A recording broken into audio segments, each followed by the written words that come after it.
pueden poner una música? ¿Me ponen una música de fondo? Después...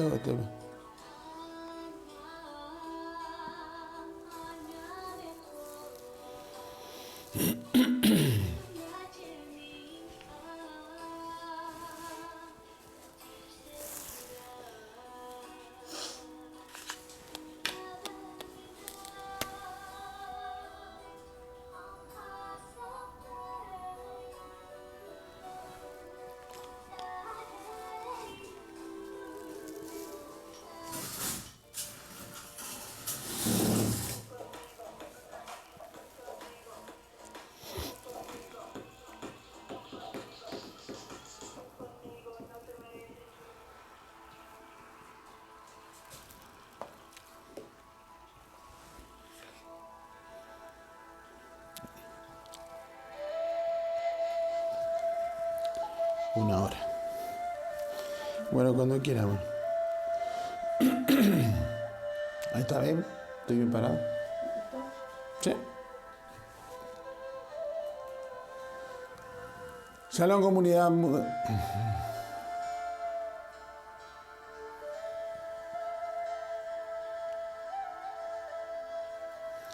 Shalom, comunidad, muy buen día, muy buena jornada.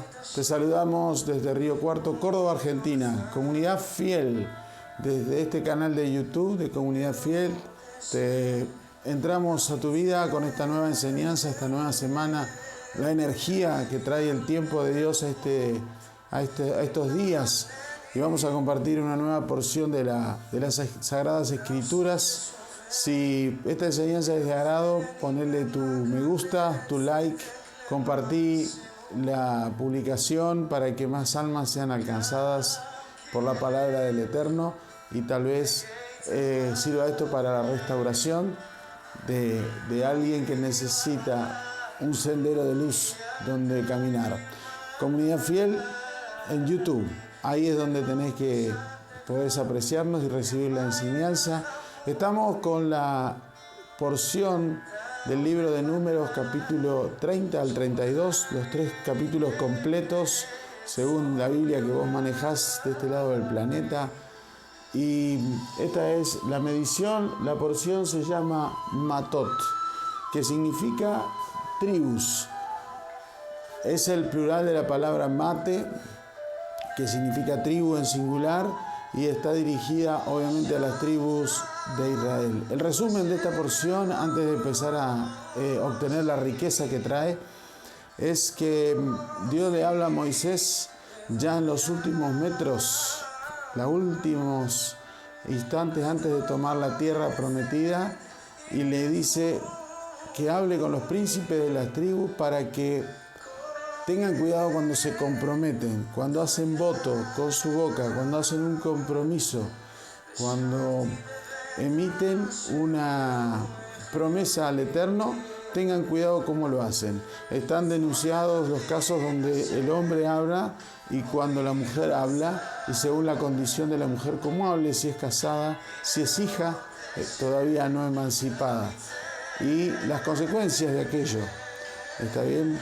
El segundo capítulo, el capítulo 32, habla de una venganza del Eterno. Una venganza que tiene que ver exclusivamente con el pueblo de Madián. Madián es aquel a través del cual el pueblo se corrompió.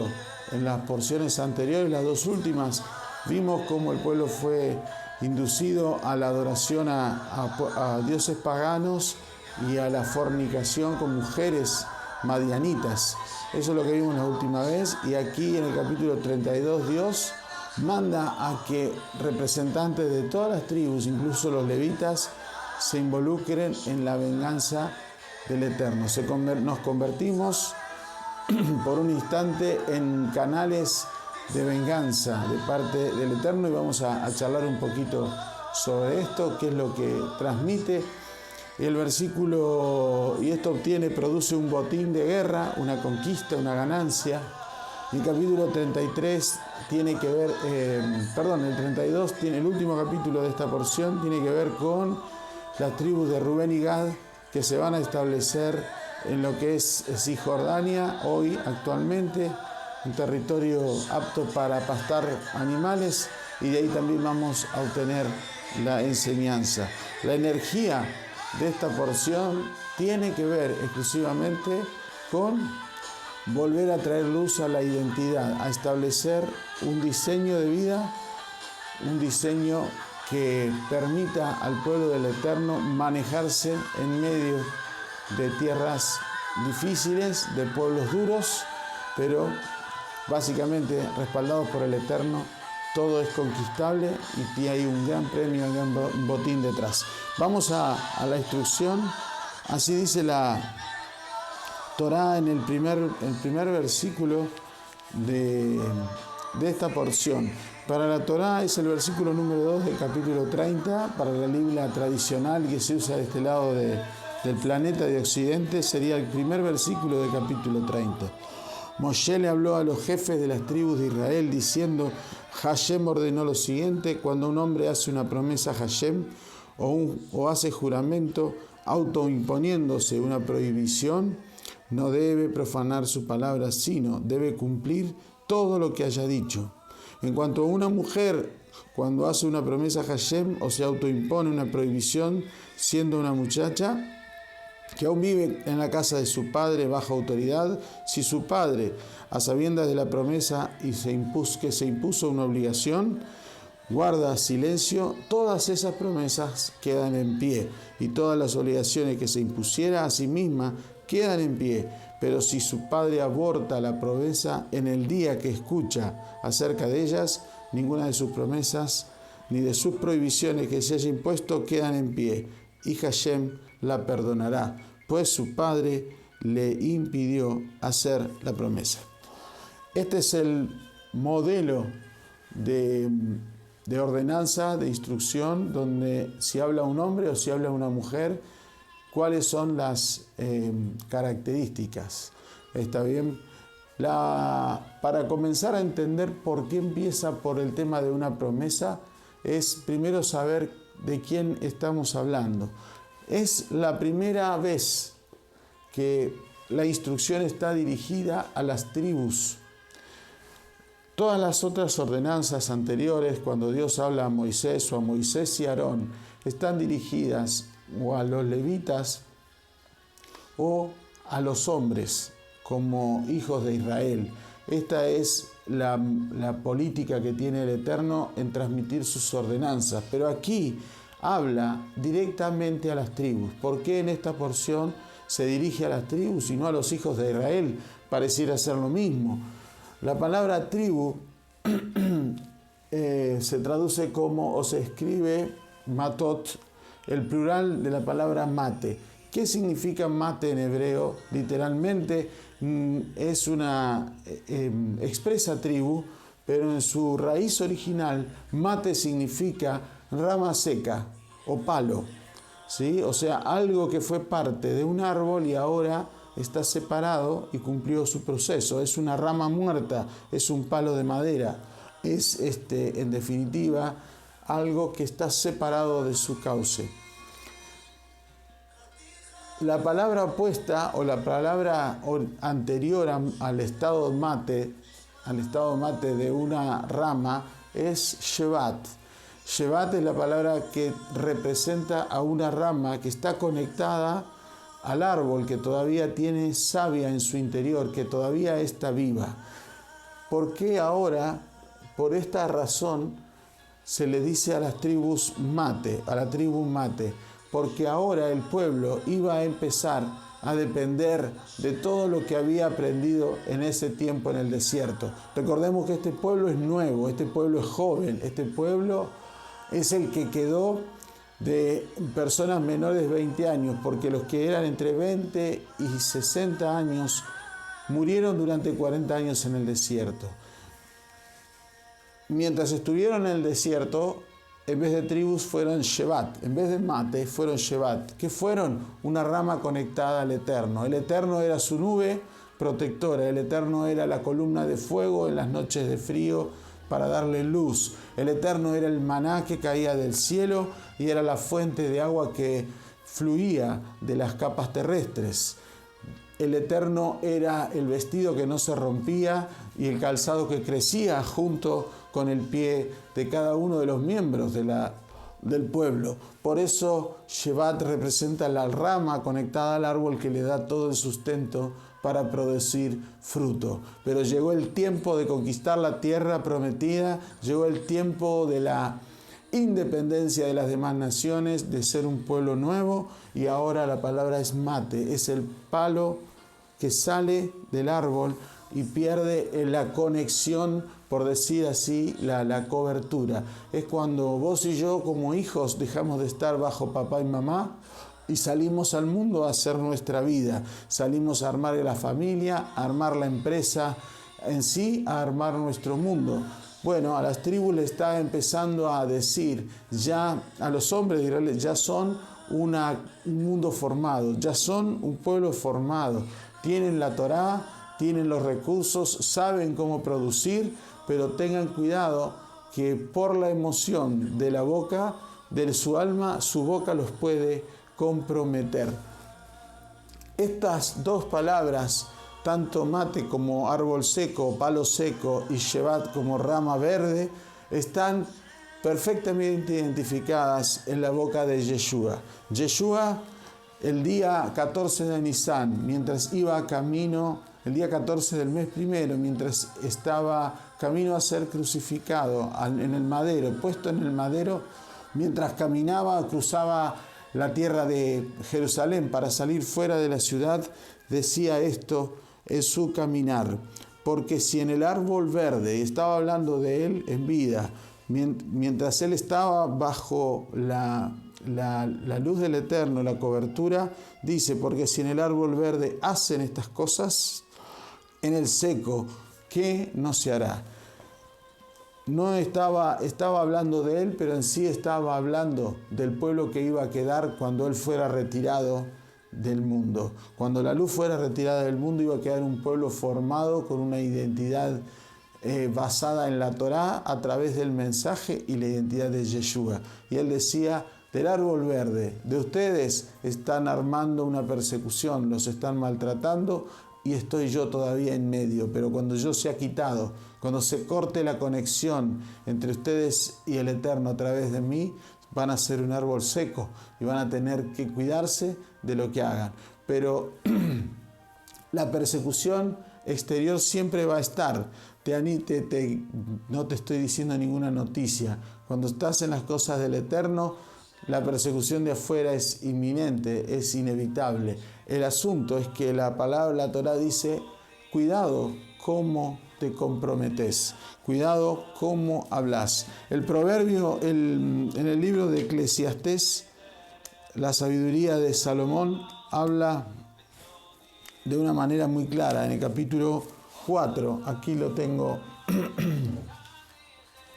en el capítulo número 4 dice algo muy específico. Eclesiastés 4, 1, 6.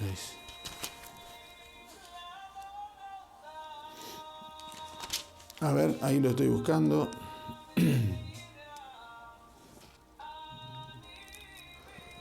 En el capítulo 5, dice así: cuando fueres a la casa de Dios, guarda tu pie y acércate más para oír que para ofrecer el sacrificio de los necios.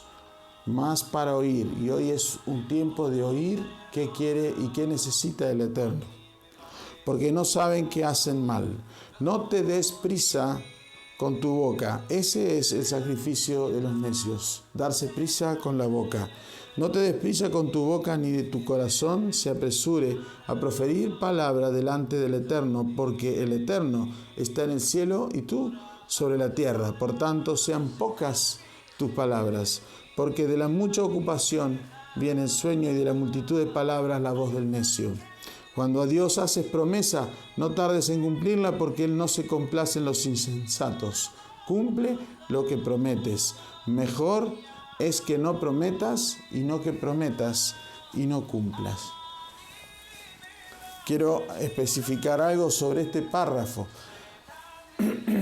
Lo que estamos haciendo es ligar el alma. Nuestra boca se convierte en la firma de un documento, de un pagaré, de un compromiso, donde el alma queda como garantía, el alma queda hipotecada. Habla de hombre y mujer según su condición y también pide diligencia, como dice Eclesiastés en este capítulo 5, acá es 5.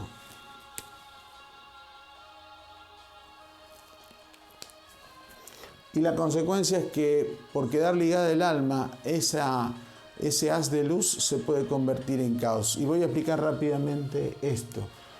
Ligamos el alma porque desde el alma es lo que se conecta con el Eterno, lo que debería conectarse con el Eterno. No la emoción, no el ego, no la autosuficiencia, porque aquí es un autocompromiso, aquí nadie nos obliga a nada, a hacer una promesa al Eterno. Pero eso compromete nuestra alma. Y cuando comprometes el alma, lo que pones en duda o lo que pones en riesgo es la identidad del Eterno en cada uno de nosotros. Y esto es lo que está validando el Eterno en esta porción. A través de lo que hablamos, a través de lo que decimos, lo que estamos espejando es el compromiso del Eterno. En la porción de Balac, escuchamos esta palabra salida de las voces de Balaam, el brujo que asesoraba a Balac para maldecir a Israel. Él dijo: yo no soy hombre para mentir, ni hijo de hombre para incumplir una promesa. Eso es lo que decía Balaam. Entonces Dios espera que nosotros seamos santos como Él es santo, coherentes con esto. El hombre en esta porción representa a la persona del alma. Y la mujer representa al ego. Por eso la Torá habla de que si el hombre se compromete es porque el alma está conectada. El alma está conectada. Mi hombre es el alma y yo hago la conexión con Dios y lo que yo digo desde el alma es un compromiso, es una ligadura del alma. Pero cuando dejo que mis emociones y mis pasiones se quieran envanecer o enorgullecer o ensalzar y hacer un voto al Eterno, el que tiene que intervenir es mi hombre, es mi alma, y parar la pelota, analizar y decir, bueno, está bien, no es emoción, sino que es un compromiso serio, avancemos. Por eso la Torá habla de hombre y mujer, no como, y lo muestra o lo grafica como algo natural, donde la hija vive con el padre, o más adelante, que no lo leímos, la esposa vive con el esposo. Tanto el hombre de la casa, en los dos casos, padre o esposo, deben aprobar o desaprobar ese juramento, ese compromiso, para no ligar el alma. Cuando nosotros hacemos una promesa, y esto es muy importante para que entendamos, cuando nosotros hacemos una promesa, el espacio espiritual genera en el espacio espiritual se genera un lugar, un compromiso, un vacío donde se va a llenar de luz con la promesa cumplida nuestra. Cuando nosotros incumplimos la promesa, ese lugar vacío que se preparó para llenarse con el cumplimiento de la promesa, lo que se va a llenar ante la falta nuestra de compromiso, se va a llenar de oscuridad, de caos. Y es ahí donde nosotros quedamos mal. Un ejemplo es decir, mañana a las 10 de la mañana te veo, nos encontramos. Yo ahí estoy generando una promesa, estoy quedando comprometido, estoy ligando mi alma más que mi acción a un encuentro con vos. Si yo mañana a las 10 de la mañana no aparezco, entonces lo que se va a aparecer, lo que va a suceder es que ese espacio que se iba a llenar de luz con el cumplimiento de mi promesa se va a convertir en un caos. Primero, yo no cumplí. Segundo, mi palabra pierde poder. Tercero, te robé tiempo a vos y me convierto en ladrón. Quedo expuesto por estas tres faltas al juicio del Eterno, al enojo del Eterno. Esto es lo que está enseñando y por aquí es donde empieza la independencia.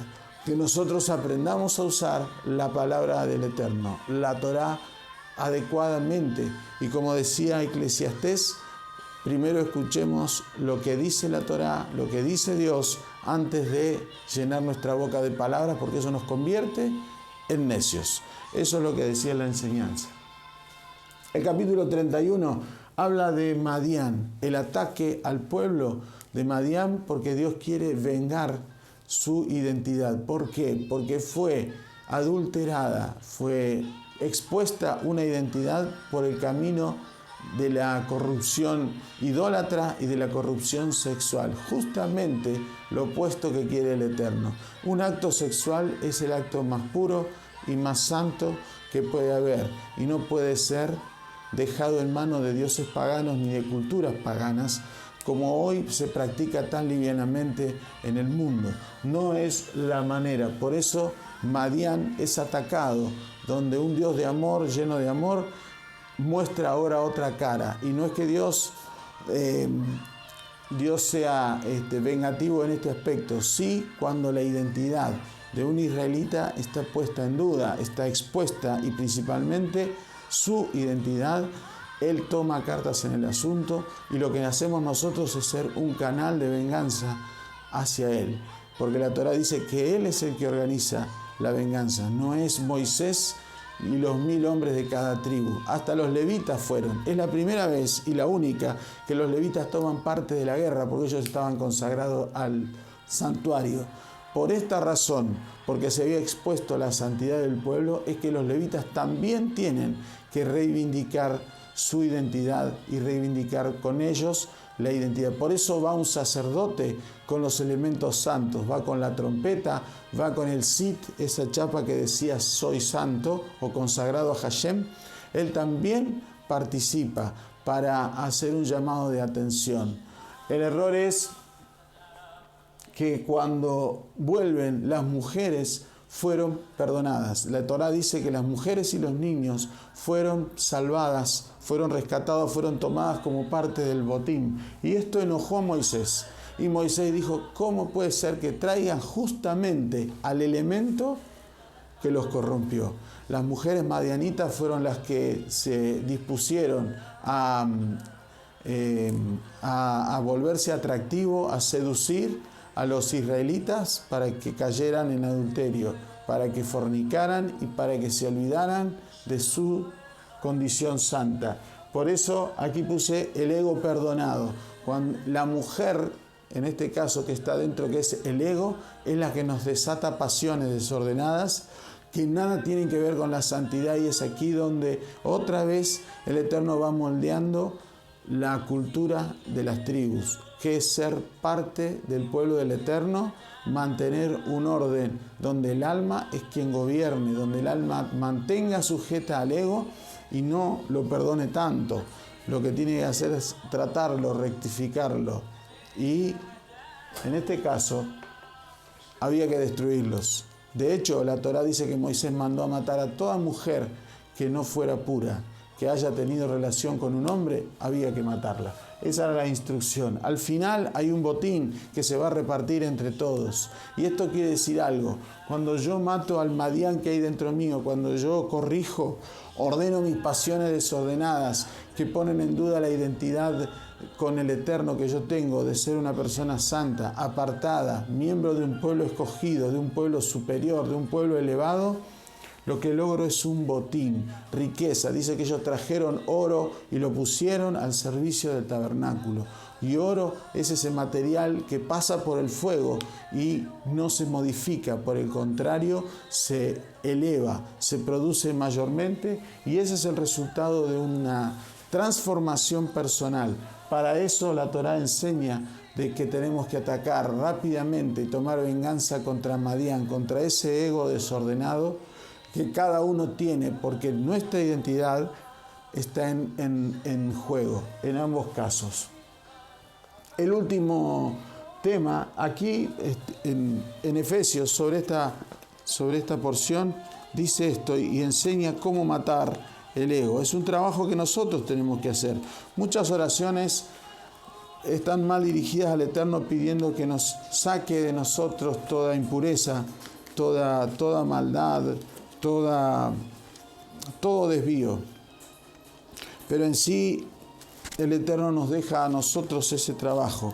En Efesios 4:22 dice, en cuanto a la pasada manera de vivir, despójense del viejo hombre viciado conforme a los deseos engañosos y renuévense en el espíritu de vuestra mente y vestidos del nuevo hombre, creado según Hashem en justicia y santidad de la verdad. Lo que está diciendo aquí es simplemente que adentro nuestro hay un hombre nuevo, hay un hombre verdadero que fue creado según el diseño de Dios, pero con la pasada manera de vivir, con el paso de las tradiciones y culturas, religiones y enseñanzas, nos convertimos en una cultura desordenada, llena de pasiones que no conducen a la santidad y que nos exponen a la ira. Finalmente, el capítulo 32 habla de la unicidad. Rubén y Gad hacen un pedido especial al Eterno y hablan de que ellos son pastores. Ellos se declaran con mucho ganado y ven una tierra adecuada para cultivarla. Moisés se enoja inicialmente y les plantea lo siguiente: ustedes se creen que se van a quedar en su casa, se van a quedar en los pastitos verdes cuidando los animalitos y nosotros vamos a ir a conquistar la tierra. Para nada, o ustedes vienen con nosotros o ustedes no reciben nada. Era una cuestión de unicidad. Rubén y Gad aceptan, sus referentes dicen: primero nosotros estableceremos a las familias, pero después vamos a ir al frente de batalla a conquistar la tierra para que todas las tribus tengan su lugar, porque nosotros ya la vamos a tener. Esa conciencia de unicidad hace que el pueblo del Eterno pueda alcanzar la conquista de Canaán.